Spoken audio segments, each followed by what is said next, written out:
لما شاع خبر الوفاة أن سيدي صلى الله عليه وسلم ارتحل عند الرفيق الأعلى، دخل عمر المسجد يصرخ، قال: ما مات سيدي، من قال أنه مات سأضربه بعصاتي، راح عند ربنا زي موسى وبرجع بعد 40، ما تقولوا مات. حتى خرج الصديق رضي الله تعالى عنه من غرفة ابنته عائشة الطاهرة العفيفة المباركة، وكان أثر الرسالة واضح على وجه الصديق. واحد طالع زي الصديق الأكثر حبا لرسول الله، لحيته بتقطر دموع، يهادى بين الرجال من صدمة الخبر، ما في داعي تسأله عن الخبر، خلاص واضح.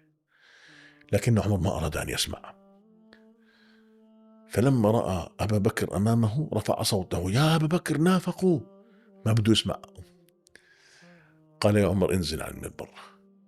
قال: يا أبا بكر هل تسمع ما يقولون؟ يقولون أن محمد قد مات.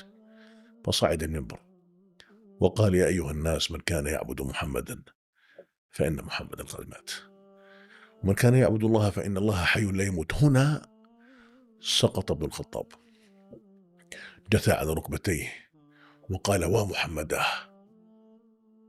وخليلاه، ثم قال: ثم بحثت لنفسي عن مكان أبكي فيه وحيدا. شوف، الحب أسقطه.